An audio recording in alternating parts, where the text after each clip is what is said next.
और आइए अब हम आपको दिखाते हैं कि एक तरफ अमेरिकी राष्ट्रपति ट्रंप की धमकी और दूसरी तरफ ईरान की कूटनीति। कैसे अमेरिका और ईरान के बीच बम भले ही न बरस रहे हों, लेकिन शांति वार्ता न होने पर शोले जरूर भड़क रहे हैं। पहले तो ट्रंप ये दावा कर रहे थे कि ईरान से जल्द समझौता हो जाएगा, और जब ईरान बातचीत करने से इनकार कर देता है तो सीधे ट्रंप धमकियों पर आ जाते हैं। तो आज हम आपको डोनाल्ड ट्रंप की नई धमकी दिखाएंगे और ये भी साथ साथ दिखाएंगे कि कैसे ईरान अब पाकिस्तान को पीछे छोड़कर मध्यस्थता के लिए रूस की गारंटी मांग रहा है। तो आइए आपको दिखाते हैं ईरान का पुतिन वाला ट्रंप कार्ड। ईरान को डोनाल्ड ट्रंप का नया अल्टीमेटम, 3 दिन में डील नहीं तो तेल की पाइपलाइन में होगा ब्लास्ट। ईरान का ट्रंप कार्ड, अब पाकिस्तान नहीं सीधे पुतिन से बात। होर्मुज़ स्ट्रेट और परमाणु प्रोग्राम पर ईरान का समझौते से इनकार। ट्रंप मानेंगे ईरान की शर्तें या दोबारा बमबारी शुरू होगी?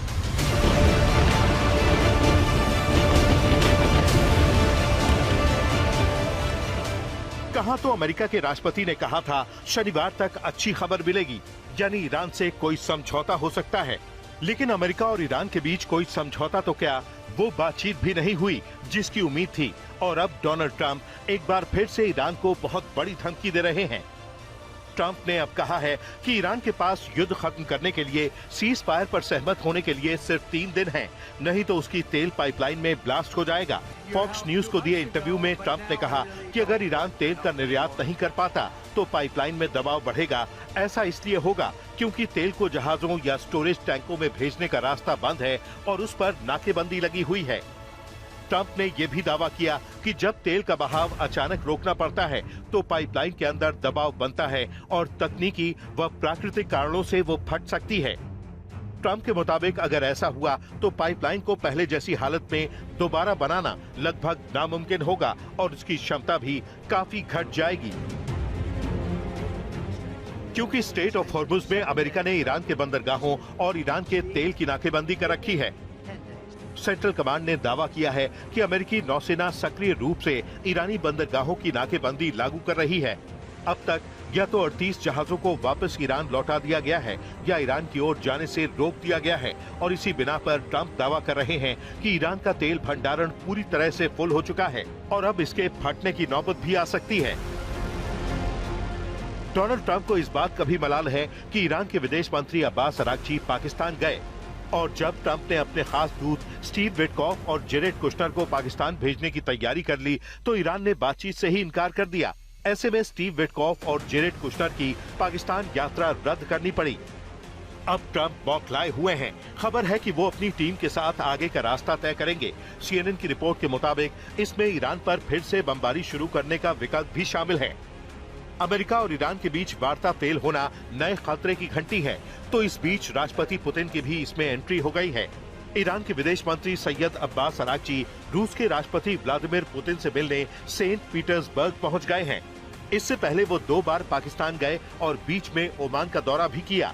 इस दौरान अरागची ने अमेरिका को एक ऑफर दिया। उन्होंने कहा कि ईरान होर्मुज़ खोलने को तैयार है, लेकिन परमाणु मुद्दे पर बातचीत को टाल दिया जाए।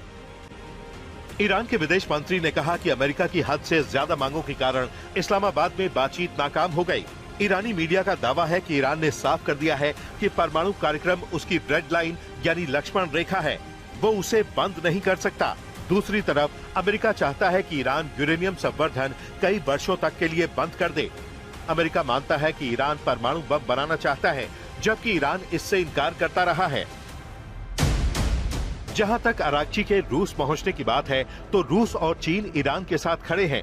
7 अप्रैल को रूस और चीन ने यूएन में बहरीन और खाड़ी देशों के उस प्रस्ताव को वीटो कर दिया था जिसमें होर्मुज़ में जहाजों के स्वतंत्र रूप से आने जाने की मांग की गई थी। यही नहीं, रूस ने ऑफर किया है कि वो ईरान का 400 किलो संवर्धित यूरेनियम अपने यहाँ रखने को तैयार है, लेकिन ट्रंप कह चुके हैं कि ईरान को अपना संवर्धित यूरेनियम अमेरिका को सौंपना होगा। और अब ईरान के विदेश मंत्री अब्बास अरागची ने रूस के राष्ट्रपति व्लादिमीर पुतिन से मुलाकात की है। रॉयटर्स की रिपोर्ट के मुताबिक दोनों नेताओं के बीच अहम मुद्दों पर बातचीत हुई। मुलाकात के दौरान पुतिन ने कहा कि रूस को उम्मीद है कि ईरानी जनता मौजूदा मुश्किल दौर का सामना करेगी और देश में शांति कायम होगी। रूस, ईरान और क्षेत्र के अन्य देशों के हित में हर संभव कोशिश करेगा। अब्बास अरागची ने ओमान के सुल्तान हैथम बिन तारिक अल सईद से मुलाकात की थी। इस मुलाकात की तस्वीर के साथ उन्होंने दावा किया कि ईरान और ओमान ने होर्मुज जलमार्ग की सुरक्षा और प्रबंधन पर शुरुआती सहमति बना ली है। अरागची ने कहा कि दोनों देशों को इस पर करीबी तालमेल रखना होगा, क्योंकि ये उनके साझा हितों से जुड़ा है। अरागची का ये बयान फिर से होर्मुज से टोल वसूलने के ईरान के इरादे को दिखाता है, तो ये भी दिखाता है कि ईरान होर्मुज को अपनी शर्तों पर खोलना चाहता है। अमेरिका इसका विरोध करता है और इस वजह से उसने होर्मुज की नाकेबंदी कर रखी है। ईरान दुनिया के सामने अमेरिका और इजराइल के हमलों को भी गलत ठहराने की हर मुमकिन कोशिश कर रहा है। ईरान के विदेश मंत्री सैयद अब्बास अरागची जिस विमान से सेंट पीटर्सबर्ग पहुंचे, विमान पर मीनाब 168 लिखा था। ये उन स्कूली बच्चों की याद दिलाता है जिनकी हाल ही में एक कथित अमेरिकी हमले में जान चली गई थी। ईरान ने अमेरिका पर टॉमहॉक मिसाइल से मीनाब स्कूल पर हमले का आरोप लगाया था। अमेरिका ने पहले आरोपों से इनकार किया और फिर ये कहा कि वो इसकी जांच कर रहा है। अमेरिका को इस हमले की फिर से याद दिलाते हुए ईरान के विदेश मंत्री सेंट पीटर्सबर्ग पहुंचे हैं। आज तक ब्यूरो।